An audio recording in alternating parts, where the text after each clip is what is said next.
বিরতির পর স্বাগত। রাজ্যের প্রত্যন্ত এলাকায় এখনো পানীয় জলের সংকট। দিন আসে দিন যায়, সরকার পরিবর্তন হয়, রাজনৈতিক পট পরিবর্তন হলেও গিরিবাসীদের জীবনযাত্রা একই তিমিরে। তেলিয়ামুড়া মহকুমা মুঙ্গিয়াকামী ব্লকের ৪৫ মাইল এলাকার সেই ছবি আপনারা দেখতে পাচ্ছেন, যেখানে ছড়ার জল দিয়েই তাদের দিন যাপন করতে হচ্ছে। ৮ থেকে ৮০ প্রত্যেকেই তাদের জলের মূল উৎস হচ্ছে এই ছড়ার জল, আর যা খেয়ে তারা বিভিন্ন জলবাহিত রোগে আক্রান্ত হচ্ছে। পানীয় জলের জন্য আজ তাদের প্রত্যন্ত এলাকার বিভিন্ন জায়গায় নিত্যদিন সংগ্রাম করতে হয়। রাজ্যের বিভিন্ন প্রত্যন্ত এলাকাগুলির মধ্যে এই পাহাড়ি জনপদ এলাকায় প্রতিনিয়ত দূর দূর থেকে জল এনে তাদের তৃষ্ণা নিবারণ করতে হয়। জলের উৎসের খোঁজ বের হতে দেখা যায় পানীয় জলের সংগ্রামে গ্রামবাসীরা, এবং তারা অভিযোগ করছে যে বিভিন্ন সরকার বা বিভিন্ন সরকারি আধিকারিক থেকে শুরু করে বিভিন্ন রাজনৈতিক দলের নেতৃত্বরা তারা বহুবার বিশুদ্ধ পানীয় জলের চাহিদা পূরণ করে দেবে সে কথা বললেও চাহিদা পূরণ করতে ব্যর্থ অনেকাংশেই। তবে যাই হোক না কেন, জল ছাড়া জীবন বাঁচে না এক প্রকার, তাই সেক্ষেত্রে প্রতিশ্রুতি যেন খুব দ্রুত পূরণ হয় সেই দাবি কিন্তু এবার করছে এলাকাবাসীরা। কি বলছে দাদারা শোনাচ্ছি।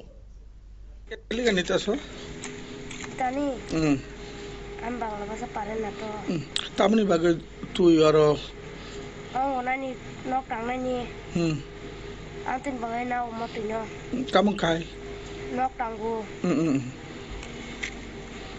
কি কি করবা itani gore banai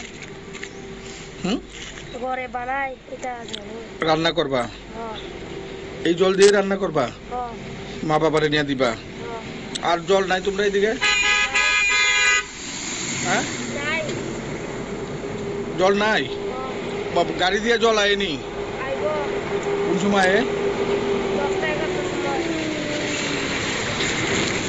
ডেলি আয়নি?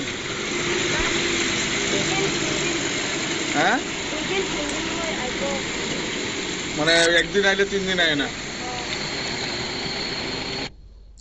আপনারা শুনলেন সেই বক্তব্য। গাড়ি দিয়ে জল দেওয়া হলো তা নিয়মিত নয়, দুদিনে একদিন। যে জায়গায় একদিনে দুবেলা বা 3 বেলা জল দেওয়া প্রয়োজন, বা বিভিন্ন পৌর নিগম এলাকায় বেলায় 2বার জল দেওয়া হয়, কিন্তু সেই জায়গায় প্রত্যন্ত এলাকায় 3 দিনে 1বার জল দিতে হয়। ভাবতেই পারছেন কিভাবে তাদের জীবন অতিবাহিত হচ্ছে। এখন দেখার বিষয় এই সংবাদ সম্প্রচারের পর স্থানীয় নেতা কর্মী এবং প্রশাসনিক আধিকারিকরা কোন ধরনের সদুত্তর ভূমিকা গ্রহণ করেন কিনা। নিয়ে নিচ্ছে এই মুহূর্তে ছোট্ট একটি বিজ্ঞাপন বিরতি, সঙ্গে থাকুন।